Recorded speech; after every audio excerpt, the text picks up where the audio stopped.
हाँ भाई, तो अभी तक हम लोगों ने डिस्कस किया कि देखो, मैंने आपसे यहाँ से स्टार्ट किया था कि जो सेल है इसके टू मेजर टाइप होते हैं, है ना। टू मेजर टाइप्स होते हैं सेल के। और जो अभी तक हम लोगों ने डिस्कस किया वो थी आपकी इलेक्ट्रोकेमिकल सेल, है ना। क्या थी? Electrochemical cell. ओके। देखो, इसका जो सेकेंड टाइप है ना, सेल का जो सेकेंड टाइप है, अब हम उसके बारे में बात करेंगे, और जिसको हम बोलते हैं इलेक्ट्रोलिटिक सेल। क्या बोलते हैं? Electrolytic cell. ओके। तो अब हमारे जो डिस्कशन का टॉपिक है वो है इलेक्ट्रोलिटिक सेल। तो चलो भाई शुरू करते हैं, क्या है इलेक्ट्रोलिटिक सेल। तो सबसे पहले तो इसको हम डिफाइन कर लेते हैं, यानी we are going to define electrolytic cell. देखो, सिंपल है कि हम इनके फंक्शन के बेसिस पे इनकी डिफिनेशन लिखते हैं। देखो, अगर आपको याद है और होना चाहिए डेफिनेटली कि इलेक्ट्रोकेमिकल सेल का क्या काम होता है, तो ये एक तरह की डिवाइस होती थी। इसका काम क्या होता था कि ये केमिकल एनर्जी को, किसी भी स्पॉन्टेनियस रेडॉक्स रिएक्शन की केमिकल एनर्जी को इलेक्ट्रिकल एनर्जी में कन्वर्ट करने का काम करता था ये डिवाइस। तो इलेक्ट्रोकेमिकल जो इलेक्ट्रोलिटिक सेल है, ठीक इसके अपोजिट काम करता है। मीन्स, तो सबसे पहले आप इसको डिफाइन कर लेते हैं हम लोग इसको। It is a device, it is a device which convert which convert which convert chemical which convert electrical energy which convert electrical energy into chemical energy, into chemical energy. Okay. So simply you can define the device which convert electrical energy into chemical energy is known as electrolytic cell. Clear? ये हुआ definition wise. अगर हम देखें इसके function के basis पे, तो ये इलेक्ट्रोलिटिक सेल की डिफिनेशन हो गई। अब इसके बाद हम लोग बात करने वाले हैं कि इसका एक्चुअली स्ट्रक्चर कैसा होता है। चलो भाई, तो हम इसके बाद जो है बात करते हैं structure of electrolytic cell. Okay. Structure of electrolytic cell, कैसा इसका स्ट्रक्चर होता है। तो देखो, स्ट्रक्चर में अगर आप देखो तो जैसे आपने देखा था इलेक्ट्रोकेमिकल सेल में, वहाँ पे दो चैम्बर होते थे, मतलब दो इलेक्ट्रोलिटिक सॉल्यूशन होते थे। यहाँ पे ऐसा कुछ नहीं होता है। मैं इस तरह से आपको बताऊं कि यहाँ पे पहली बात तो एक ही कंटेनर होता है, ऐसे सिंगल कंटेनर है इस तरह से। और इसमें हम लेते हैं इलेक्ट्रोलाइट। ओके। यहाँ पे क्या लिया हमने, ऐसे कोई इलेक्ट्रोलाइट का सॉल्यूशन ले लिया। ओके। ये आपका क्या होता है, इलेक्ट्रोलाइट। ये अलग अलग इलेक्ट्रोलिटिक सेल में आपको पता है कि जो इलेक्ट्रोलिटिक सॉल्यूशन होगा वो आपका डिफरेंट होगा। ये आपका हुआ इलेक्ट्रोलाइट। अब उसके बाद क्या होता है, इसी सेम इलेक्ट्रोलाइट पे क्या करते हैं, दो इलेक्ट्रोड आपके टिप होते हैं, एक ये और दूसरा ये। इलेक्ट्रोड आप जानते हैं सिंपल मेटल रॉड होती है और कुछ नहीं। ओके। और ये आपका एक इलेक्ट्रोड ये हो गया, दूसरा इलेक्ट्रोड ये हो गया। अच्छा देखो, यहाँ पे क्या होता है, दोनों बैटरी के दो एंड से जुड़े होते हैं। ये जो कनेक्टेड होता है, क्योंकि हमने आपको कहा ना कि यहाँ पे हमें इलेक्ट्रिकल एनर्जी देनी है, तो हम यहाँ पे डीसी वोल्टेज अप्लाई करते हैं। फिलहाल फंक्शन पे बाद में जाएंगे, अभी हम स्ट्रक्चर के बारे में बात करते हैं कि एक सेम इलेक्ट्रोलाइट में दो इलेक्ट्रोड डिप होते हैं। एक पॉजिटिवली चार्ज होता है, दूसरा नेगेटिवली चार्ज होता है, यानी कि एक बैटरी के पॉजिटिव एंड से जुड़ा है, दूसरा नेगेटिव एंड से। जो नेगेटिव एंड से जुड़ा है उसको हम बोलते हैं कैथोड। अगर आपको याद हो तो मैंने जब एनोड और कैथोड जब टर्म आपको मिले थे पहली बार, और तो मैंने कहा था कि साइन के बेसिस पे एनोड और कैथोड नहीं बोलना है। और यहाँ पे जो पॉजिटिवली चार्ज इलेक्ट्रोड होता है उसे हम बोलते हैं एनोड। ओके। आपको पता चल गया होगा मैंने क्यों मना किया था। तो मना करने का रीजन यही था कि आप देखें यहाँ पे जिसपे पॉजिटिव चार्ज है, जिसपे चार्ज पॉजिटिव है उसे हम क्या बोल रहे हैं, एनोड। और जिसपे नेगेटिव चार्ज है उसे क्या बोल रहे हैं, उसको क्या बोल रहे हैं भाई, कैथोड बोल रहे हैं। जबकि वही इलेक्ट्रोकेमिकल सेल में ये पूरा प्रोसेस उल्टा था। वहां पे हम क्या बोलते थे कि जो एनोड था, एनोड कैसा होता था, एनोड पे नेगेटिव चार्ज होता था और जो कैथोड है उस पे चार्ज होता था क्या, पॉजिटिव। तो मैंने उसी समय आपको मना किया था और उस समय मैंने आपको फिर ये बताया भी था कि किस बेसिस पे जो है इनको एनोड या कैथोड कहा जाता है। फिलहाल स्ट्रक्चर में केवल इतनी ही बातें आपको लिखनी है, तो मैं इसको लिख नहीं रहा हूँ, आपको मैं सिंपली एक बार डिक्टेट कर दे रहा हूँ और आप इसे नोट करेंगे इन योर ओन लैंग्वेज। देखो, in an electrolytic cell two electrodes are dipped in the same electrolytic solution. The electrode which is connected to the positive end of the battery is known as anode, while the other electrode which is connected to the negative end of the battery is known as cathode. Okay, this is the all about the structure of the electrolytic cell. Okay, structure हो गया electrolytic cell का। अब इसके बाद बात करते हैं कि इसका ये वर्क कैसे करता है। Okay, ये कैसे वर्क करता है, वर्किंग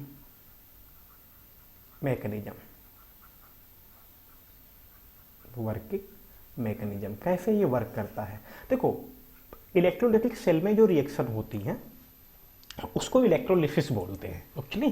तो हम इलेक्ट्रोलिसिस को बाद में डिफाइन करेंगे, सिंपली इसका रोल क्या है। ओके, तो this is used, okay, this is used to carry out electrolysis. Okay, यानी इलेक्ट्रोलिटिक सेल जो होती है उनका यूज किस काम के लिए किया जाता है। इलेक्ट्रोलिसिस जो है एक तरह की रिएक्शन होती है, एक तरह का प्रोसेस होता है, उनको कराने के लिए इस सेल का यूज होता है। अब इसमें मैकेनिज्म हम आपको समझाते हैं एक एग्जाम्पल के थ्रू।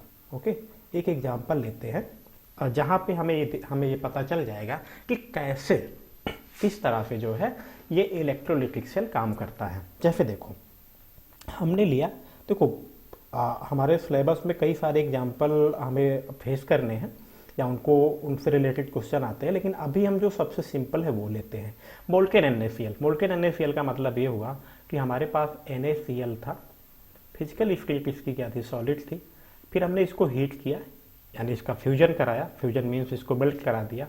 अब NaCl क्या है, वो मोल्टेन स्टेट में है यानी कि सिंपली लिक्विड। यानी यहाँ पे इसको वाटर, सिंपल यहाँ पे मोल्टेन बोलने का मतलब है कि वाटर नहीं है, क्योंकि अगर वाटर होता तो हम बोलते हैं एक्वस। तो ये NaCl है। देखो, अब इसका मैकेनिज्म आप समझिए कि जो इलेक्ट्रोलिटिक सेल होती है उसमें जिसकी इलेक्ट्रोलिसिस करानी है, ओके, इलेक्ट्रोलिटिक सेल में हमने कहा कि इसका यूज क्या है, इलेक्ट्रोलिसिस कराने में। अब जिसका इलेक्ट्रोलिसिस कराना है उसको इलेक्ट्रोलाइट की तरह लेते हैं। ओके, किसकी तरह लेते हैं, इलेक्ट्रोलाइट की तरह लेते हैं। तो इलेक्ट्रोलाइट में हमने यहाँ पे ले लिया, सपोज करिए कि NaCl। ओके, और अब ये सी बात है, सॉल्यूशन फेज में Na+ और Cl- से मिलकर बना होगा। अब यहाँ पे लेते हैं दो इलेक्ट्रोड, यहाँ पे लेते हैं दो इलेक्ट्रोड। ओके, ये दोनों किसी भी मेटल के बने हो सकते हैं। अब मेटल के मटेरियल का क्या इफेक्ट होता है इनके प्रोसेस पे बाद में डिस्कस करेंगे। ये आपका हुआ नेगेटिवली चार्ज कैथोड और ये हो गया पॉजिटिवली चार्ज एनोड। ओके, अच्छा, जब देखो आप बैटरी से ये कनेक्ट होगा, हमने कहा सॉल्यूशन में दो आयन है, दो तरह के आयन है ना, एक आपका क्या है, एक है Na+, ओके, और दूसरा है Cl- यानी एक एनोड है, दूसरा कैथोड है। हम इसको थोड़ा सा कलर के थ्रू अगर समझें, चलिए, अब होता ये है जब आप करंट पास करेंगे तो जिस पे पॉजिटिव चार्ज है वो किसकी तरफ भागेगा, यानी जो केटायन है वो किसकी तरफ जाएगा, कैथोड की तरफ। और जिस पे नेगेटिव चार्ज है यानी आपका जो Cl- अगर आप देखें यानी जो एनायन है, जब आप जो है बैटरी से कनेक्ट करेंगे इलेक्ट्रोड को तो ऑब्वियसली नेगेटिव चार्ज जो यानी एनायन है वो किसकी तरफ जाएगा, एनोड की तरफ जाएगा। ओके, इस तरह से जब आप बैटरी से कनेक्ट करते हैं तो केटायन कैथोड की तरफ, यानी सिंपली केटायन किसकी तरफ जाता है, केटायन कैथोड की तरफ मूव करता है, और जो आपका एनायन है वो किसकी तरफ जाता है, एनोड की तरफ। कौन जाता है, एनायन, यानी एनायन मूव करेगा किसकी तरफ, एनोड की तरफ। अब देखो यहाँ पहुंच के क्या होता है, तो सबसे पहले हमें बात करनी है एट कैथोड। कैथोड पे क्या होता है, कैथोड पे होता क्या है। देखो कैथोड पे ये होता है कैथोड हमने कहा नेगेटिवली चार्ज है, और नेगेटिवली चार्ज का मतलब हुआ कि ये इलेक्ट्रॉन रिच है, लेकिन जो इसके पास पहुंचा है Na+, वो कैसा है, इलेक्ट्रॉन डिफिशिएंट है। तो कैथोड के पास पहुंचा है electron deficient species Na+। Okay, अब इसलिए देखो कोई भी जब इलेक्ट्रोड के पास जाता है तो न्यूट्रल होना चाहता है, ये सिंपल सा कॉन्सेप्ट आप समझिए। ओके, तो ये क्या करता है, जो Na+ है ये यहाँ जाके Na में कन्वर्ट होना चाहेगा। उसके लिए क्या चाहिए, जितना इस पे पॉजिटिव चार्ज है उतना इलेक्ट्रॉन ये लेगा। कहाँ से लेगा, कैथोड से लेगा। तो सिंपल 1 है, ओके, 1 पॉजिटिव चार्ज है तो 1 इलेक्ट्रॉन इससे जुड़ा। अब इस प्रोसेस को हम क्या बोलेंगे, कि यहाँ पे हम ही बोले ना कि इसका क्या हो गया, रिडक्शन हो गया। और मैंने आपको क्या बोला था कि जिस इलेक्ट्रोड पे रिडक्शन हो उसी को हम क्या बोलते हैं, कैथोड। तो क्या होता है कि जो केटायन है वो कहाँ जाता है, कैथोड पे जाता है। कैथोड पे पहुंच के वो इलेक्ट्रॉन को एक तरह से गेन करता है और उसका क्या हो जाता है, रिडक्शन। देखो रिडक्शन का एक मतलब मैंने आपको और बोला था कि होता है डिपोजिशन, तो ये जाके वहां पे डिपोजिट हो जाता है। ओके, ये हो गया आपका कैथोड का रिएक्शन। अच्छा, अब एनायन के पास क्या होता है, तो आप देखिए जब एनायन कहाँ जाता है, एट एनोड। तो एनोड पे क्या प्रोसेस होता है, एनोड के पास पहुंचा है Cl-। ओके, Cl-, और उसके बाद हमने कहा ये न्यूट्रल होना चाहेगा, तो ये न्यूट्रल होगा तो आपका होगा Cl। और आपको पता है एक सिंगल एटम तो एग्जिस्ट करता नहीं है, तो इसको हम सेटिस्फाई कर देते हैं इस तरह से 1/2 Cl2। ओके, देखो ऐसा लिखा जा सकता है। ओके, आपको पता है। तो अब आपको देखें कि अगर अब आपको यहाँ पे चार्ज बैलेंस करना हो तो क्या करना पड़ेगा, चार्ज बैलेंस करेंगे आप तो यहाँ पे 1 इलेक्ट्रॉन इस तरफ आपको जोड़ना होगा। क्लियर, ये बात समझ में आई। तो आप क्या देख रहे हैं कि जो एनायन है वो एनोड पे जाता है और वहां जाके क्या होता है, वो भाई यहाँ पे क्या हो रहा है, ऑक्सीडेशन हो रहा है ना, क्योंकि यहाँ पे इलेक्ट्रॉन रिलीज कर रहा है और इलेक्ट्रॉन डोनेट करना क्या होता है, ऑक्सीडेशन होता है। तो यहाँ पे हो रहा है ऑक्सीडेशन। ओके, और ऑक्सीडेशन का मतलब होता है लिबरेट होना, फ्री हो जाना कहीं पे। तो अब इसलिए यहाँ पे ये क्लोरीन अब क्या है, गैस है, और ये एनोड पे जाके क्या हो गई, फ्री हो जाएगी। तो इस तरह से क्या होता है कि एनायन एनोड पे जाता है और वहां पे इलेक्ट्रॉन रिलीज करके उसका खुद का क्या होता है, ऑक्सीडेशन हो जाता है। अच्छा, अब ओवरऑल रिएक्शन क्या है, एनोड और कैथोड का तो हमने पढ़ लिया। तो ओवरऑल हमने ये देखा कि NaCl है। ओके, NaCl है, ये मोल्टेन स्टेट में है यानी लिक्विड। और उसके बाद क्या होता है, हम यहाँ पे इलेक्ट्रिसिटी पास करते हैं। अच्छा, कौन सी इलेक्ट्रिसिटी पास कर रहे हैं, तो यहाँ पे हम इलेक्ट्रिसिटी पास कर रहे हैं डीसी वोल्टेज। ओके, अभी ये हम क्वेश्चन बाद में डिस्कस करेंगे कि ये वोल्टेज का क्या इफेक्ट है एसी और डीसी का, और क्यों किस केस में हम एसी पास करते हैं, कब डीसी जो है अप्लाई करते हैं। अच्छा, तो अब क्या होता है कि यहाँ पे Na और जो है Cl2 इसमें ये जो है ब्रेक हो जाता है, और ये आपका जो Na है ये कहाँ बन रहा है, ऑब्वियसली ये कैथोड पे रिलीज हो रहा है। तो यहाँ पे ये हो जाएगा एट कैथोड, यानी कैथोड पे ये बना। ओके, और दूसरी तरफ आप देखेंगे कि जो एनोड है, एनोड ठीक,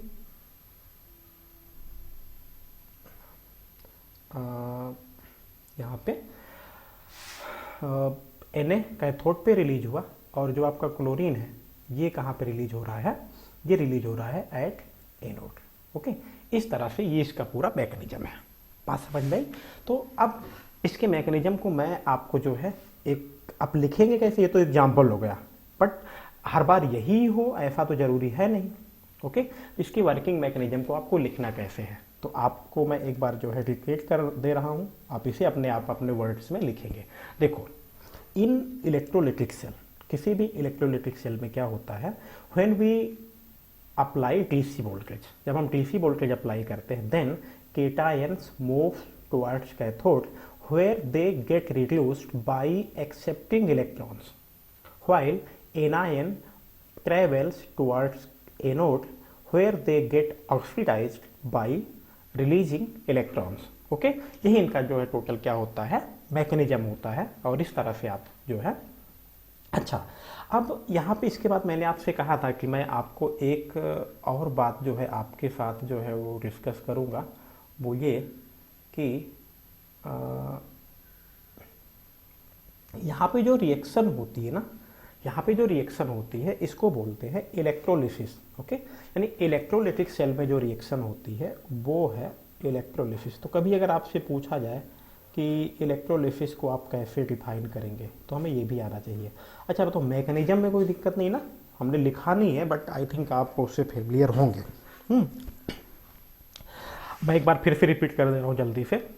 इन an electrolytic cell when we apply DC voltage, the anode travel towards the anion travels towards anode where it get oxidized by releasing electron, while cations travel towards cathode and they get oxidized there by accepting electron. बस यही इनका mechanism है। Okay, तो अब electrolysis क्या होता है और कैसे हम इसको डिफाइन कर सकते हैं।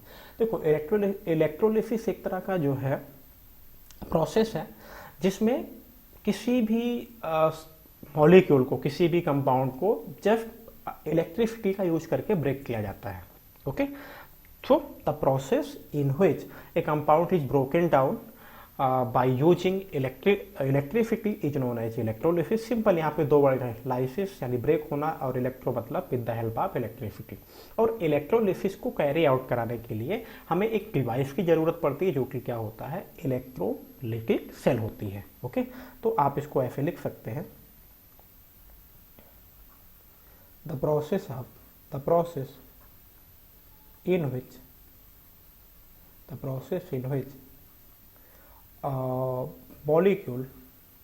a molecule और compound.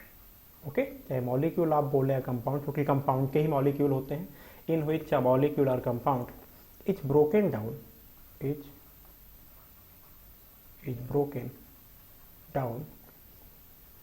into simpler substance, okay, by using electricity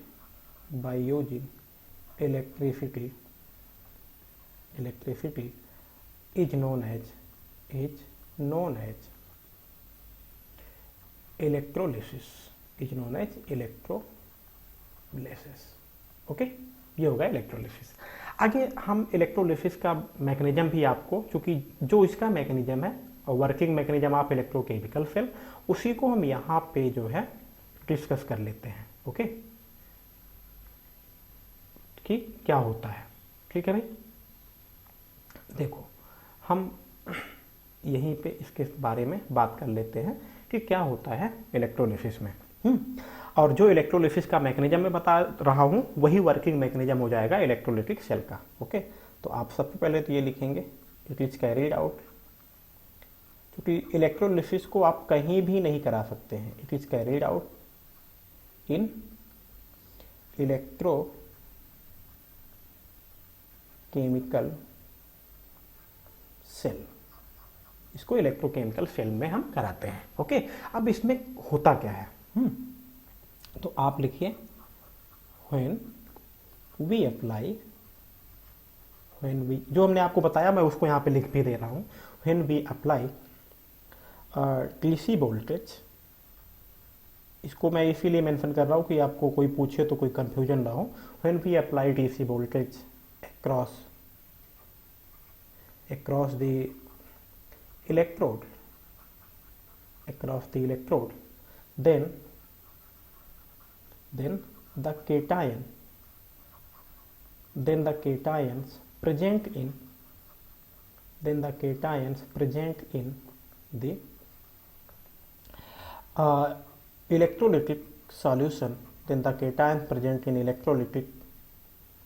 electrolytic solution, move towards, किधर जाते हैं भाई वो केटायन, किधर जाते हैं, तो सिंपल एक तरह का यहाँ पे राइम है, केटायन कैथोड की तरफ, सी मूव टुवर्ड्स कैथोड।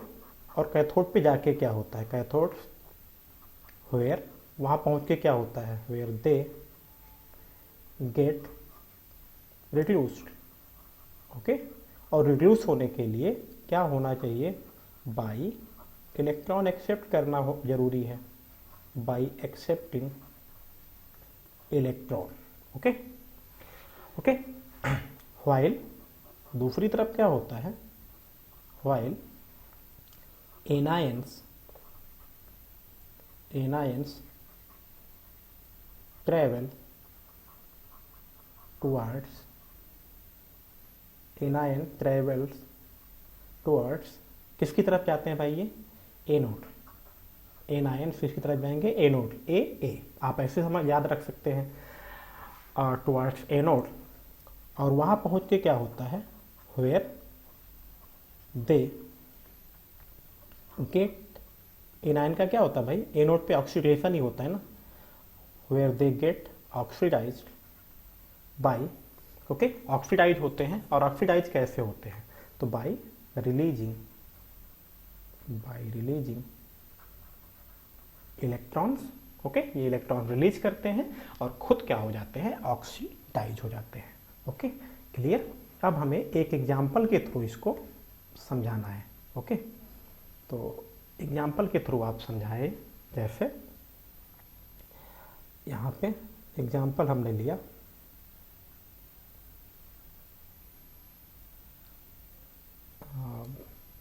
एग्जाम्पल में हम वही NaCl का ही लेते हैं, बाद में हम दूसरे एग्जाम्पल लेंगे। ओके, एग्जाम्पल इलेक्ट्रोलिसिस ऑफ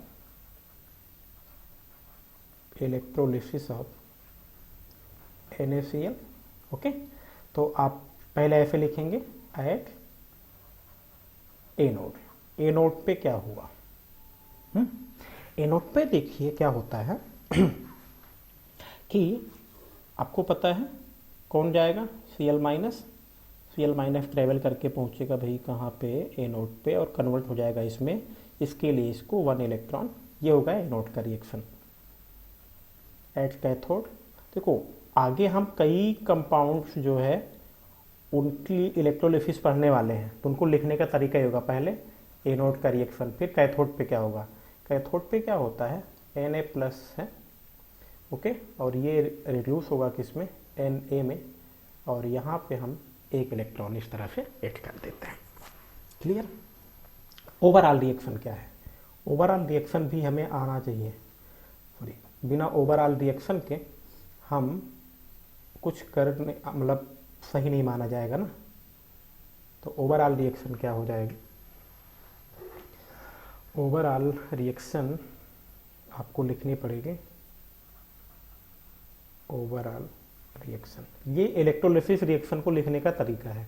तो Na, अच्छा यहाँ पे इलेक्ट्रॉन का नंबर यहाँ भी जोड़ने के पहले आपको इक्वल करना होगा। ओके, अगर नहीं है तो फिर समझिए आपका जो है गलत हो जाएगा। तो Na+ और Cl- यानी NaCl ही है। ओके, इलेक्ट्रोलिसिस आप कराते हैं तो क्या बन जाएगा, Na+ 1/2 Cl2। यहाँ पे आपको लिखना पड़ेगा एट, कहाँ पे भाई, कैथोड पे मिलेगा, एट कैथोड, और यहाँ इसके नीचे आप लिखेंगे एट ए नोड। ये लिबरेट हुआ कहाँ पे, ए नोड पे। तो ये हो गया इलेक्ट्रोलिसिस क्या है, कहाँ पे होता है, क्या मैकेनिज्म है, कैसे लिखना है। ओके, ये हमने जो है बात की। अब उसके बाद हम ये डिस्कस करने वाले हैं कि जो इलेक्ट्रोलिसिस है वो कितने, क्या उसके लिए कोई रूल है। तो देखो हम अब यहाँ से दो बातें हमारे सामने आती हैं कि हमने ये तो पढ़ लिया इलेक्ट्रोलिसिस क्या है। ओके, ये हमने पढ़ लिया कि व्हाट इज इलेक्ट्रोलाइसिस। अब यहाँ पे हमने ये पढ़ लिया कि इसको कहाँ पे कराते हैं। तो आप बोलेंगे कि इलेक्ट्रोलिटिक सेल में कराते हैं, उसका स्ट्रक्चर हमने डिस्कस कर लिया। ओके, दूसरा ये कि इलेक्ट्रोलिसिस है क्या, इसका वर्किंग मैकेनिज्म क्या है, तो मैकेनिज्म भी हमने डिस्कस कर लिया। चलो ये अच्छा, अब इसके बाद यहाँ से इसके बाद इलेक्ट्रोलाइसिस में दो टॉपिक और बचते हैं। ओके, क्योंकि अगर हमें सीक्वेंस पता होना चाहिए। पहला टॉपिक तो ये है कि क्या इलेक्ट्रोलिसिस का कोई रूल है या कोई लॉ है जो इसको गवर्न करता है। ओके, तो क्या ऐसा कुछ है, तो डेफिनेटली है जिसके अकॉर्डिंग ये होता है। ओके, जो इसको गवर्न करता है। एक्चुअली ये आप इसको ऐसे भी बोल सकते हैं, इसका क्वांटिटेटिव एस्पेक्ट है। क्वांटिटेटिव देखो अभी तक जो आपने मैकेनिज्म पढ़ा ना, ये थ्योरेटिकली है, क्वालिटेटिव यानी कि हो रहा है तो ऐसे होना चाहिए। ओके, ये क्वालिटेटिव एस्पेक्ट है। हम यहाँ पे जो लॉज ऑफ इलेक्ट्रोलिसिस की बात करते हैं, ये इसका क्वांटिटेटिव एस्पेक्ट है। मतलब अगर हो रहा है, हमने कहा ऑक्सीडेशन हो रहा है, रिडक्शन हो रहा है, तो कितना अमाउंट डिपोजिट होगा ना। रिडक्शन का मतलब डिपोजिशन होता है, ऑक्सीडेशन का मतलब लिबरेट होना होता है, तो कितना अमाउंट होगा, ये सारी बातें हमें डिस्कस करनी है। और इसके बाद हमें डिफरेंट एग्जाम्पल्स के थ्रू हमें जो है डिस्कस करना है प्रोडक्ट्स ऑफ इलेक्ट्रोलिसिस, यानी कि अलग अलग जो है कंपाउंड या केमिकल सब्सटेंस जो हैं उनकी अगर हम इलेक्ट्रोलिसिस करें तो हमें जो है किस तरह के प्रोडक्ट मिलते हैं। क्लियर? तो यानी कि हम इन दोनों को तो डिस्कस कर चुके हैं। अब हमें जो है बात करनी है कि जो इलेक्ट्रोलिसिस है वो किसके अकॉर्डिंग होता है। ओके, तो हम इसके बारे में अब बात करने जा रहे हैं। क्लियर? चलो भाई, तो जो इलेक्ट्रोलिसिस का रूल है ना, वो है फेराटे ने जो है इलेक्ट्रोलिसिस की क्वांटिटेटिव एस्पेक्ट से रिलेटेड कुछ रोल दिए। ओके, जिन्हें कहा जाता है Faraday's law of electrolysis. Faraday ने जो है इलेक्ट्रोलिसिस से रिलेटेड कुछ रूल दिए, और मैं आपको फिर से बता रहा हूं कि ये सिंपली क्वांटिटेटिव एस्पेक्ट है। क्या है? Quantitative aspect of electrolysis. यानी अगर इलेक्ट्रोलिसिस हो रही है तो जो डिपोजिशन, रिडक्शन का मतलब डिपोजिशन या लिबरेशन हो रहा कितना होगा। तो देखो, जो फेराडेज लॉ ऑफ इलेक्ट्रोलिसिस है, ऑब्वियसली ये एक नहीं है, ये दो है। There are two laws. Faraday ने दो रूल दिए इलेक्ट्रोलिसिस से रिलेटेड, तो हम सबसे पहले वन बाय वन जो है इसके बारे में बात करते हैं। ओके, तो सबसे पहले हम लोग बात करने वाले हैं किसके बारे में? ओके, तो हम बात करेंगे Faraday's first law of electrolysis. Okay, देखो ये एक ऐसा टॉपिक है। देखो मैं आपको फिर से बोल रहा हूँ, मैं यहाँ पे आप बोलेंगे इस थ्योरी में हम रिटन वर्क पे ज़्यादा फोकस नहीं कर रहे हैं। मैं फिर से बता दूं कि थ्योरेटिकल क्वेश्चन यहाँ से ना के बराबर आते हैं। मोस्टली आपको न्यूमेरिकल और न्यूमेरिकल पे आपको फोकस करना है। ओके, देखिए Faraday's first law of electrolysis है क्या। तो ये एक ऐसा टॉपिक है जिससे मोस्टली 1 या 2 नंबर के जो है न्यूमेरिकल हिसाब से पूछे जाते हैं हर साल, लगभग हर साल। ओके, तो ये क्या कहता है, मैंने आपसे कहा कि अगर आप इलेक्ट्रिसिटी जब पास करेंगे तो आप ये देखेंगे कि कैथोड जो है वहाँ पे डिपोजिशन होता है। क्लियर? डिपोजिशन कितना होगा उसी से रिलेटेड ये है। ओके, तो पहले आप इसे लिख लीजिए, फिर हम आप इसके बारे में डिस्कस करते हैं। अकॉर्डिंग टू दिस लॉ, यानी first law of Faraday's. Okay, तो अकॉर्डिंग टू दिस लॉ इन्होंने क्या कहा? Okay, the amount of substance deposited, भाई या तो अमाउंट ऑफ सब्सटेंस डिपोजिट होगा, अमाउंट ऑफ सब्सटेंस डिपोजिटेड और लिबरेटेड, फ्री हो सकता है। अमाउंट ऑफ सब्सटेंस डिपोजिटेड और liberated at respective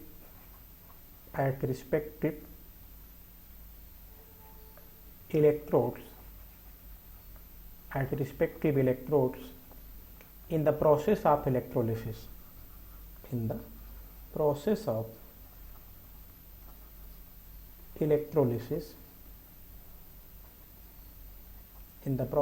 electrolysis, it's directly, कह रहा कि हमें पता है कि डिपोजिशन कहाँ होगा, कैथोड पे होगा, और जो लिबरेशन है वो एनोड पे होगा। कह रहा कि जिस इलेक्ट्रोड पे जो होना है, ओके, जिस इलेक्ट्रोड पे जो होना है इलेक्ट्रोलिसिस में, वो उसका जो अमाउंट है ना, वो किस बात पे डिपेंड करता है। ओके, कह रहा कि as directly proportional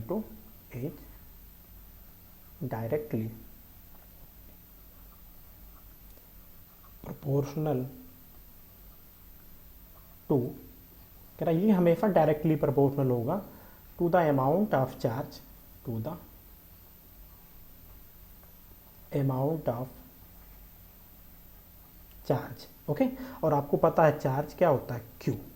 okay, amount of charge passed through this solution. अब सॉल्यूशन यहाँ पे क्या है, एक्चुअली ये pass through the electrolytic solution. Okay, electrolytic solution के थ्रू जो है हमने जो पास किया, ये सिंपल है स्टेटमेंट। अच्छा, यहाँ पे अमाउंट ऑफ सब्सटेंस जो है इसको मान लेते हैं क्या, W। ओके, ये बात। अब यहाँ पे कह रहा है कि आपने करंट पास की। ओके, करंट का मतलब चार्ज ही तो होता है, ये आप जानते हैं अच्छे तरीके से। कह रहा है कि जब करंट पास की तो कितना अमाउंट डिपॉजिट या लिबरेट हुआ, W। ये आप हमेशा याद रखेंगे, मैं बार बार नहीं लिखूंगा, ये हमेशा ग्राम में होगा।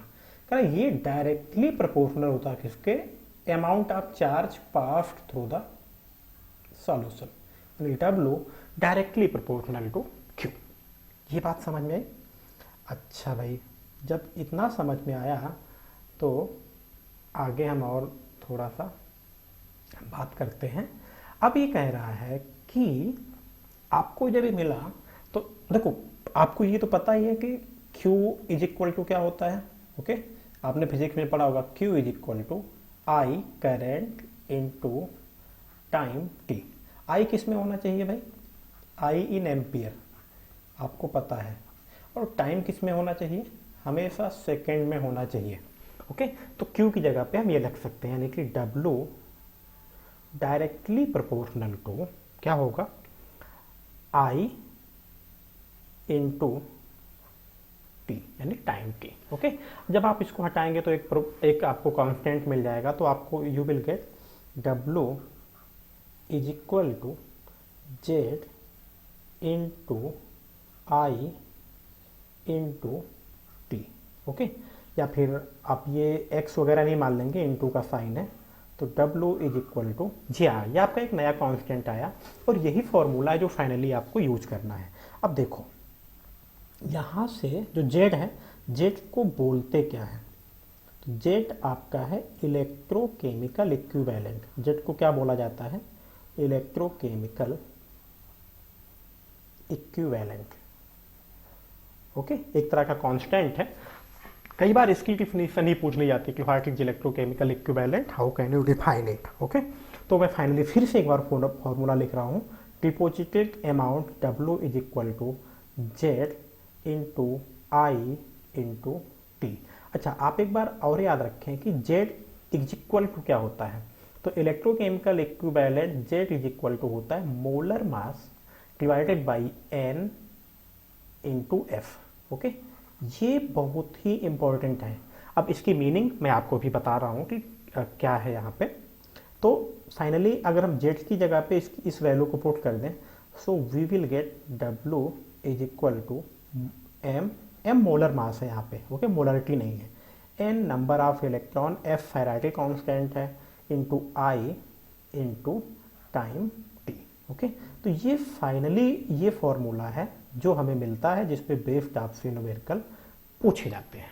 ओके, चलो भाई, इसके बाद अब हम देखते हैं कि यहाँ पे इन सब की मीनिंग क्या है। ओके, उसके पहले आप एक बात ये समझिए कि सपोज करो मैं यहाँ पे कह रहा हूँ कि मान लो कोई कैथोड है, और यहाँ पे हमारे पास एक मेटल है जिस पे चार्ज है N+।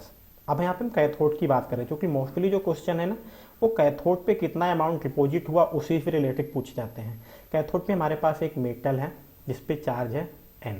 ओके, इसको इतना ही इलेक्ट्रॉन्स की ज़रूरत पड़ेगी तो जब ये डिपॉजिट हो जाएगा। अब इसको एक रियल एग्जांपल से समझते हैं। जैसे सपोज करिए कि हमारे पास है Na+। ओके, इस पे 1 पॉजिटिव चार्ज है, तो 1 इलेक्ट्रॉन इसको आप ऐसे लिखें तो ये हो जाएगा Na। देखो, ये एक हाफ रिएक्शन है, जिससे क्या इंफॉर्मेशन आप जो है अगर आप इसको डिकोड करें, इसका मतलब है कि Na+ का 1 मोल, भाई ना, यही बोल लेना 1 मोल, और 1 मोल इलेक्ट्रॉन को ये गेन कर रहा है, उससे 1 मोल Na यानी सोडियम डिपोजिट हो रहा है। भाई यही इंफॉर्मेशन मिल रही है ना, आप केमिकल इक्वेशन से ऐसी इंफॉर्मेशन आपको मिलती है। Okay, means 1 mole of Na plus accept 1 mole of electron and reduced or deposited 1 mole of sodium ion. अच्छा, 1 मोल देखो, सोडियम का 1 मोल होता है कितना, ये आपका होता है 23 ग्राम। क्या है? मोलर मास है भाई ना, मोलर मास तो यानी आपका जो ग्राम है, ग्राम में कन्वर्ट करने के लिए number of mole into molar mass, तो 1 इंटू 23 यानी 23 ग्राम। इसका मतलब है कि 23 ग्राम सोडियम को डिपोजिट करने के लिए कितना मोल इलेक्ट्रॉन्स की जरूरत होगी? 1 मोल। अच्छा, 1 मोल इलेक्ट्रॉन्स के पास जो टोटल चार्ज होता है ना, उसको बोलते हैं 1 फैराडे। 1 फैराडे ना, 1 फैराडे क्या है? यानी number of moles of electron, यानी 1 फैराडे का मतलब 1 मोल इलेक्ट्रॉन चार्ज प्रेजेंट। तो मैं आपको पहले बता देता हूँ 1 फैराडे क्या है। Okay, 1 Faraday is the charge present over 1 mole of electrons. 1 mole of electrons. अच्छा, अब हमें पता है कि 1 इलेक्ट्रॉन्स पे जो चार्ज होता है वो कितना होता है? 1.6, अभी हम साइन नहीं ले रहे हैं, माइनस साइन नहीं, फिर मैग्नीट्यूड की बात कर रहे हैं, इंटू 10 टू पावर माइनस 19 कोलॉम। अच्छा, 1 मोल इलेक्ट्रॉन का मतलब क्या हुआ? 1 मोल इलेक्ट्रॉन का मतलब हुआ 6.022 इंटू 10 टू पावर 23। इतने इलेक्ट्रॉन्स पे कितना चार्ज होगा? तो ऑब्वियसली आप क्या बोलेंगे, 1.6 के लिए 602 होता है। अगर आप इसको थोड़ा डिटेल में लिखें तो इंटू 10 टू पावर माइनस 19, ये एक का है, और उसके बाद इसको मल्टीप्लाई करिए 6.022 इंटू 10 टू पावर 23 से, तो आपको जो मिलता है देखो, ये मिलेगा 96487 कूलॉम। ओके, ये आपको मिलता है। लेकिन इस वैल्यू को हम अप्रॉक्सीमेट यानी इसको राउंड अप करते हैं, और राउंड अप करके ये वैल्यू में मिलती है 96450। ओके, 9645, हाँ कितना हुआ भाई, 487, सॉरी ये 96450 ना, 96500 होती है, चूँकि राउंड अप करने पे 4, ये आपका हो जाएगा 96500 कूलॉम। ये इसी वैल्यू को हम क्या बोलते हैं, चार्ज की इस अमाउंट को क्या बोलते हैं? 1 फैराडे।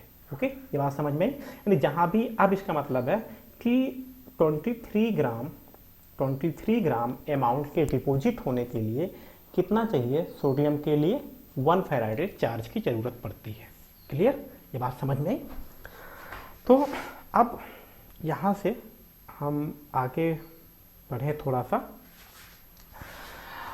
अब देखो, यहाँ से फिर मैंने कहा था कि जो हमें मिला यहाँ पे W is equal to M divided by NF into I into T. तो यहाँ पे ये किसकी जगह पे है? ये हमने कहा ये Z है ना, इलेक्ट्रोकेमिकल इक्विवेलेंट, जिसको आपको डिफाइन करने के लिए पूछा जा सकता है। अब देखो, अगर if I is equal to हम कर दें 1 एम्पियर, ओके, और टाइम हम क्या कर दें 1 सेकेंड, तो क्या हो जाएगा? Then W is equal to Z हो जाएगा, यही ना भाई? Then W is equal to Z, और Z क्या मतलब ये ना।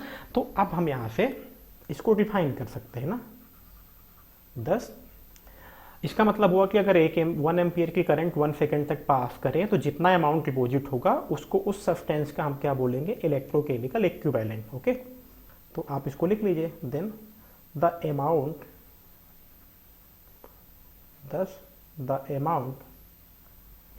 Of substance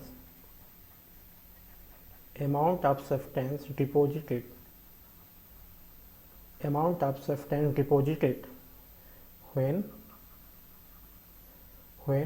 1 ampere current when 1 ampere current is passed for 1 second for 1 second is known as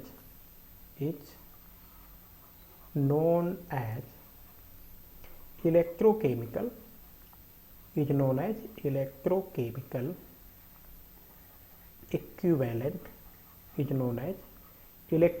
equivalent of substance. उस सब्सटेंस का इलेक्ट्रोकेमिकल इक्विवेलेंट हम उसे बोलते हैं। क्लियर, ये बात समझ में आई।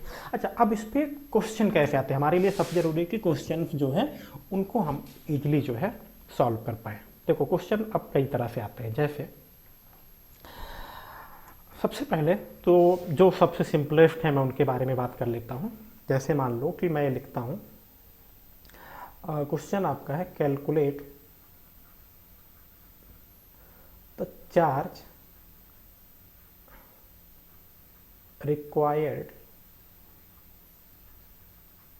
for deposition of deposition of. अब यहां से आपको मैं पहला क्वेश्चन लिख रहा हूं,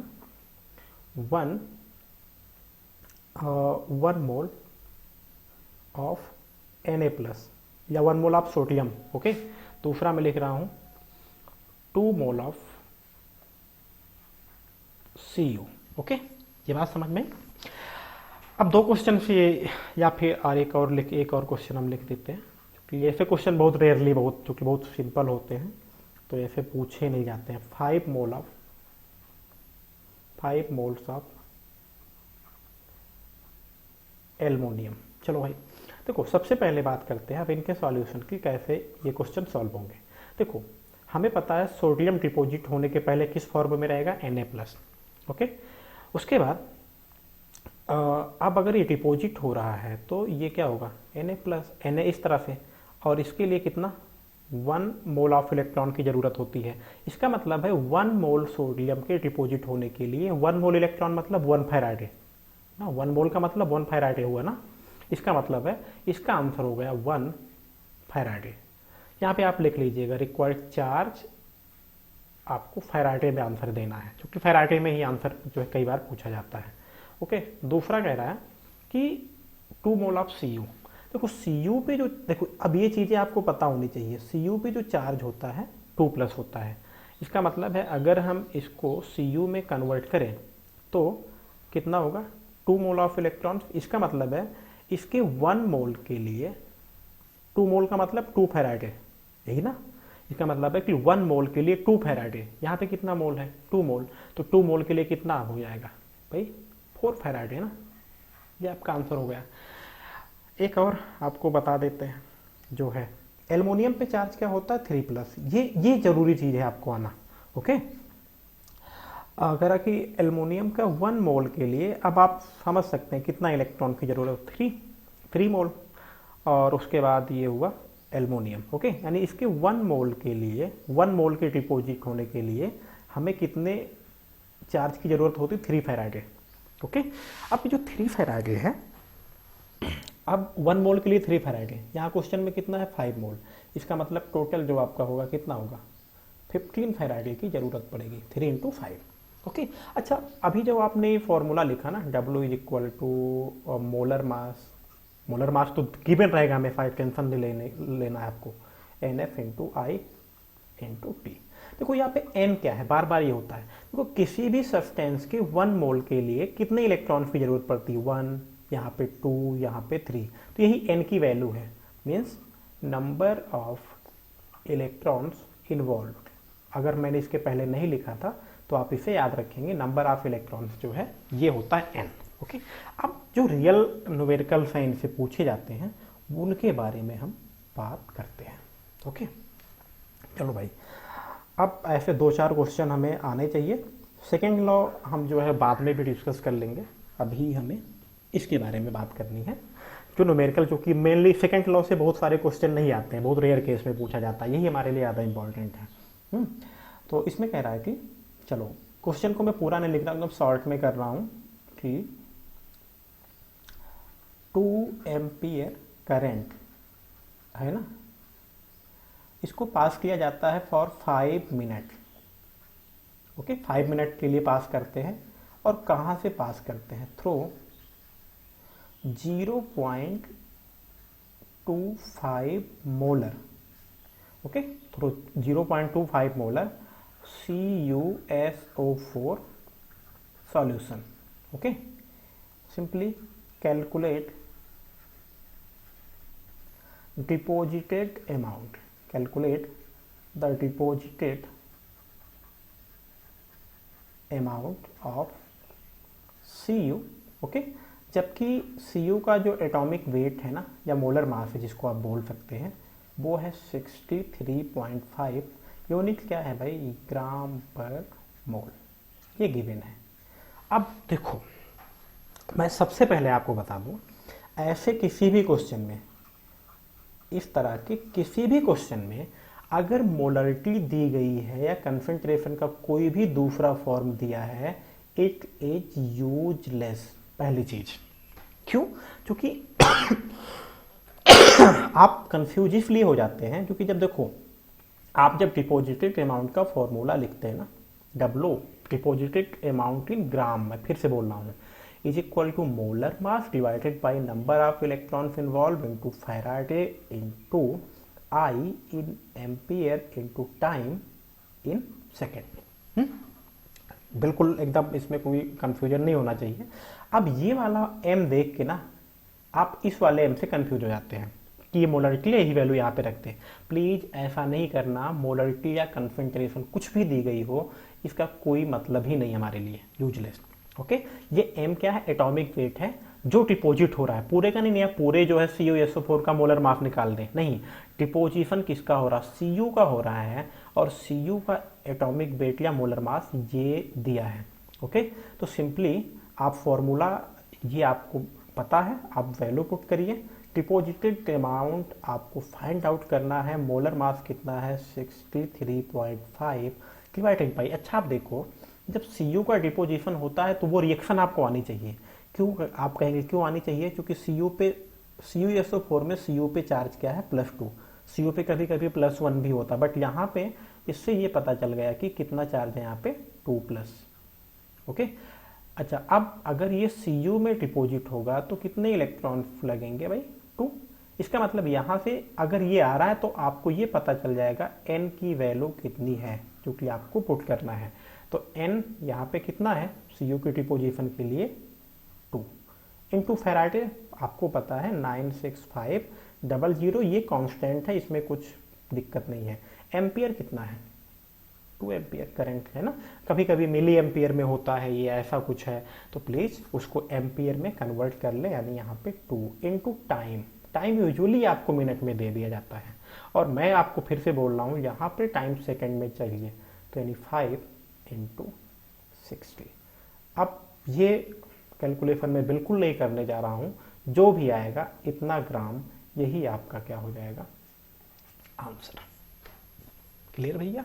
समझ में आया? ये एक दो क्वेश्चन और हम समझते हैं। ओके, चलिए एक क्वेश्चन हम और लेते हैं। चलो, 5 एम्पियर करंट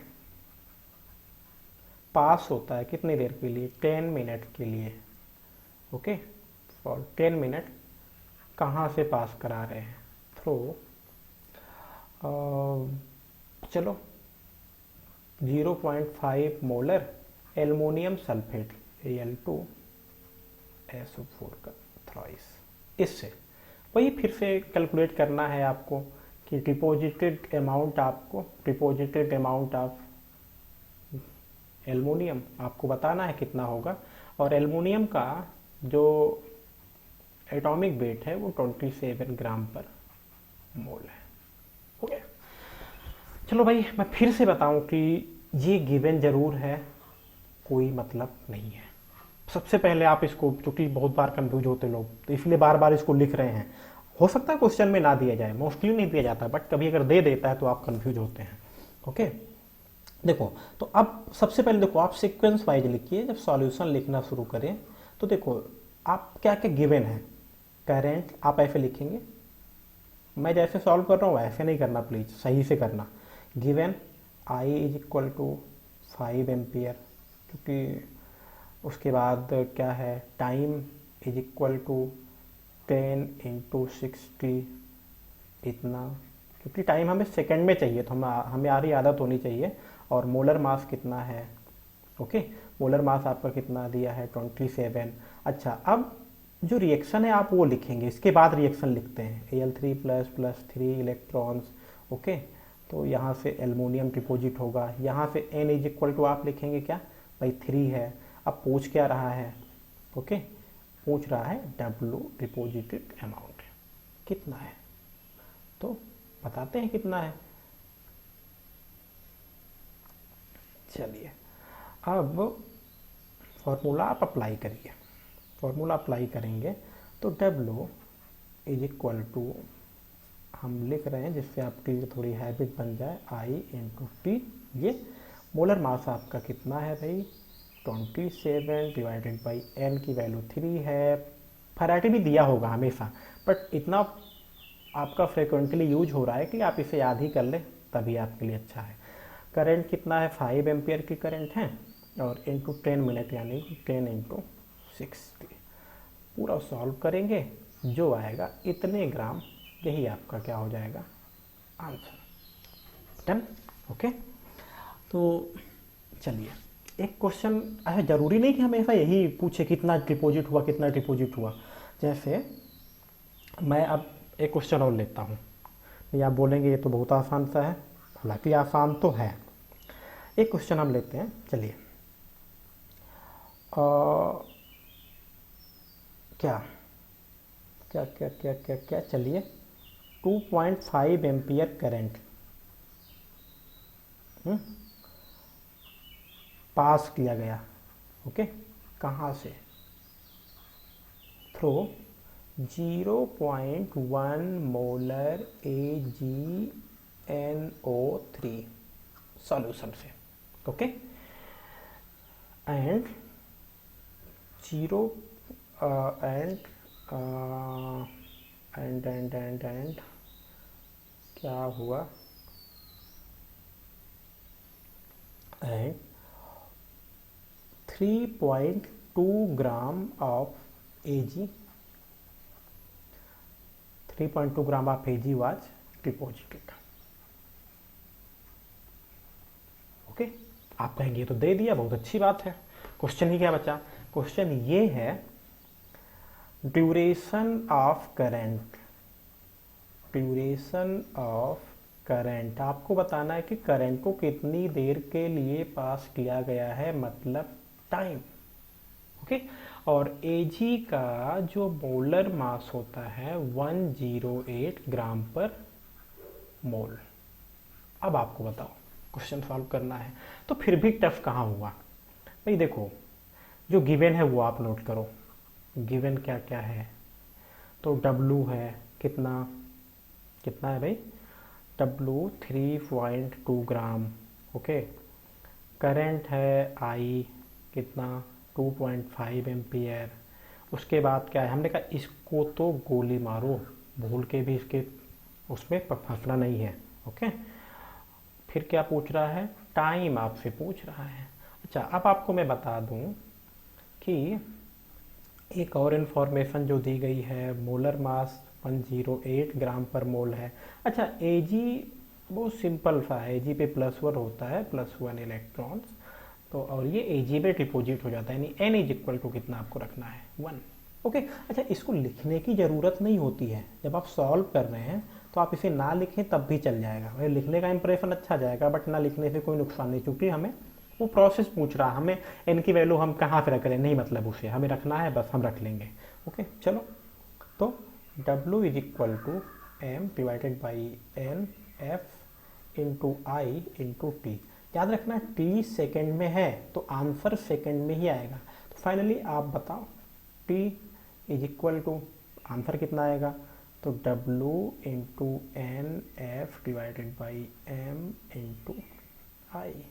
चलो सबकी वैल्यू पुट कर दो, कितना 3.2, ओके, इंटू N 1 है, Faraday 96500 divided by molar mass 108 into I कितना 2.5, जो भी आएगा, मैं फिर से बता रहा हूँ, ये टाइम सेकेंड में आएगा, आप इसको चाहें तो मिनट में कन्वर्ट कर लीजिएगा। ओके, तो यानी डिपॉजिटेड अमाउंट के साथ जो दूसरी बात पूछ सकता है वो क्या है, वो ये है कि कैसे जो है आप निकालेंगे time duration of current. Okay, चलो भाई, टाइम का हो गया। एक क्वेश्चन और आपको बता देते हैं इस पे बेस्ड। चलिए, क्वेश्चन ये है कि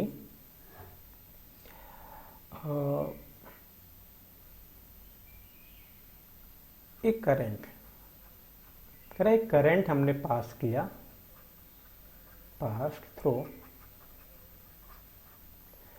0.5 मोलर। बार बार हम इसको इसीलिए दे रहे हैं कि आप थोड़ा सा फेमिलियर हो जाएं। Okay, solution for 10 minute and 1.5 gram of CU deposited. आप बताओ what is the intensity of current. Okay, intensity of current यानी आई आपको बताना है, इंटेंसिटी ऑफ करंट। ओके, यानी क्या होगी आई, और वही CU का एटॉमिक वेट फिर से है, अब चूंकि ये चेंज तो होगा नहीं, 63.5। ये सही है, याद है मुझे बाई चांस। तो फिर से भाई, अब देखो इसके लिए n इज इक्वल टू 2 होता है, मैं बार बार नहीं लिखूंगा। ओके, CU पे 2 पॉजिटिव चार्ज, जितना चार्ज होता है वही हो जाता है यूजुअली। अब क्या करना है, अब करना ये है, चलो सॉल्व करते हैं। W is equal to M, अब गिवन वगैरह आप लिखेंगे। Okay, into I into T, और यहाँ से हमें I निकालना है। I इज इक्वल टू क्या हो जाएगा, तो W into N F upon M into T, time. Okay, क्या करना है, W 1.5 है इंटू N 2 है, फैराडे 96500 और 25 मोलर मास आपका 63.5 है, टाइम 10 इंटू 60, जो भी आएगा यूनिट में लगा देता हूँ, सॉल्व आप करेंगे, यही आपका आंसर हो जाएगा एम्पियर में। ओके, तो इस तरह से आपको जो है क्वेश्चंस मिलेंगे फैराडेज फर्स्ट लॉ के ऊपर। सेकंड लॉ हम जो है बाद में डिस्कस करते हैं। ओके, या फिर कर ही लेते हैं, क्या है, थोड़ा सा लेंदी हो जाएगा वीडियो, आप देख लेंगे। First law Faraday's first law, और उससे रिलेटेड जो सारी इंफॉर्मेशन थी मैंने आपको दी, डिफिनीशन वगैरह मैंने आपको बताया, आप देख लीजिएगा। अब हम इसके बाद आ जाते हैं सेकेंड लॉ ऑफ। अब देखो मैं फैराडे नहीं लिख रहा हूँ, आपको पता है कि फैराडे नहीं दिया है सेकंड, पहला उन्होंने दिया, तो यानी एक्चुअली ये सेकंड लॉ ऑफ फैराडे है ना।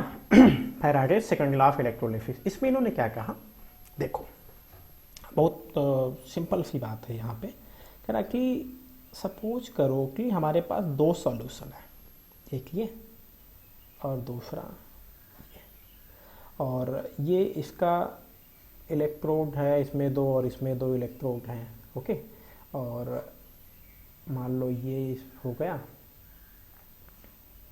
इस तरह से ये आपस में जो है क्या है, बैटरी से जुड़े हुए हैं। ओके, हमें बहुत ज़्यादा इसमें नहीं जानना है कैसे जुड़े हैं, लेकिन कह रहा कि जो ये आपका है, मान लो यहाँ पे ये इसका एनोड है, यहाँ पे इसका एनोड ये है, ये इसका कैथोड है, और यहाँ पे ये इसका कैथोड है।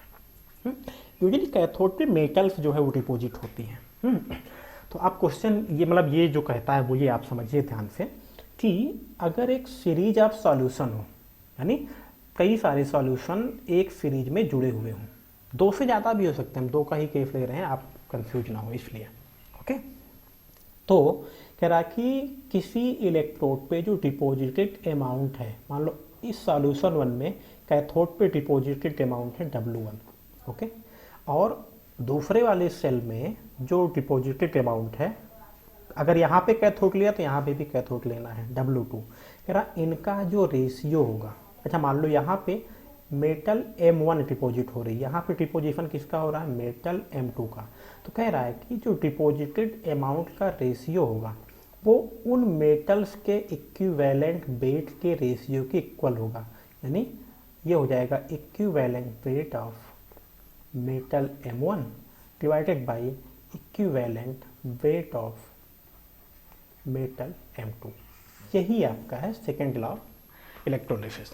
ओके, मैं एक बार फिर से क्लियर कर दूं कि जब जो है इलेक्ट्रोलिटिक सॉल्यूशन एक सीरीज में कनेक्ट हो और उनसे सेम अमाउंट ऑफ इलेक्ट्रिसिटी आप पास करें, तो किसी भी इलेक्ट्रोड पे, चाहे वो एनोड या कैथोड किसी पे भी हो, जो डिपॉजिटेड अमाउंट होता है उसका रेशियो हमेशा उन मेटल या एलिमेंट की इक्विवेलेंट वेट के रेशियो के बराबर होता है। चलो लिख लेते हैं, क्योंकि इस पे न्यूमेरिकल आना थोड़ा उतना नहीं ईजिली आता है, बट आता है तब भी।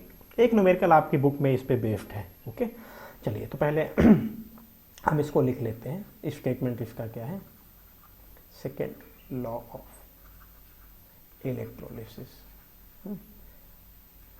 इलेक्ट्रोलिसिस, चलो भाई, तो अकॉर्डिंग टू दिस लॉ क्या कहता है, when same amount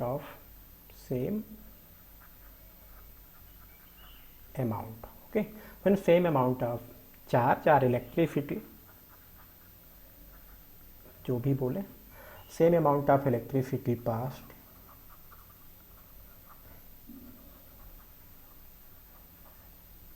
through a series of solution,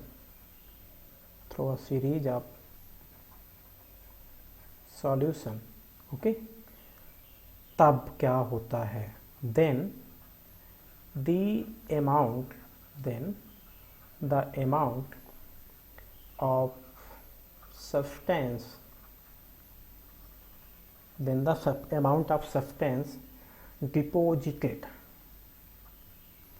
deposited और लिबरेटेड, क्योंकि हम एक ही इलेक्ट्रोड के बारे में बात नहीं कर सकते हैं। Then the amount of substance deposited or liberated at respective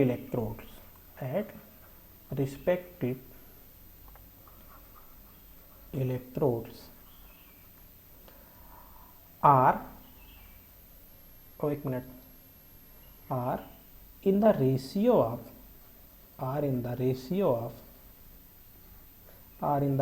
of their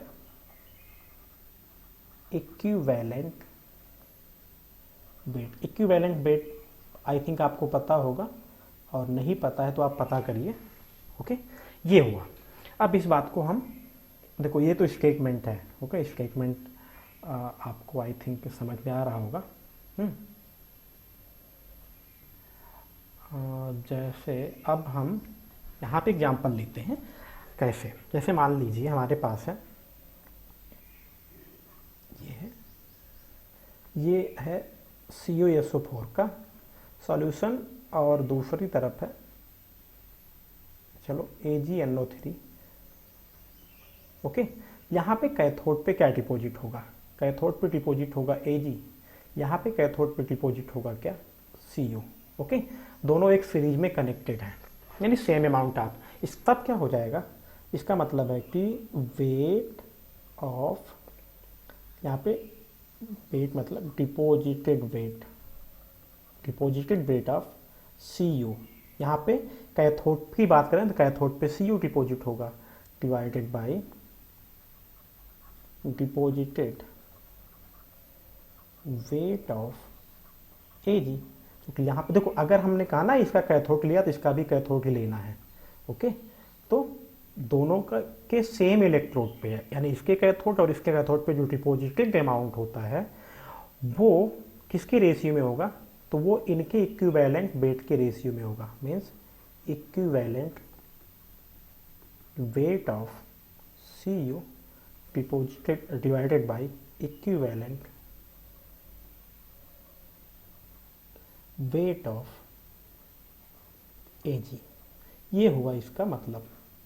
तो अगर इस पे अगर कभी कोई न्यूमेरिकल आपसे पूछा जाता है, ओके, तो सिंपल यहाँ पे ये या फिर ये दिए जाएंगे और इन पे बेस्ड एक न्यूमेरिकल आपकी बुक में है। और डेफिनेटली आप अपने डाउट में उस क्वेश्चन को पूछेंगे ही पूछेंगे, क्योंकि वो ऐसे जब इस पे जब बेस्ड कोई न्यूमेरिकल आता है ना, तो दिक्कत ये होती है कि वो लेंथी बहुत होता है, यानी दिखने में वो एक पैराग्राफ की तरह होता है और अपने लेंथ की वजह से वो आपको थोड़ा सा जो है डराता है। ओके, बाय द वे हम उसको तभी बताएंगे, और बट सिंपल है एकदम, इस तरह से ये इसका रिलेशन होता है।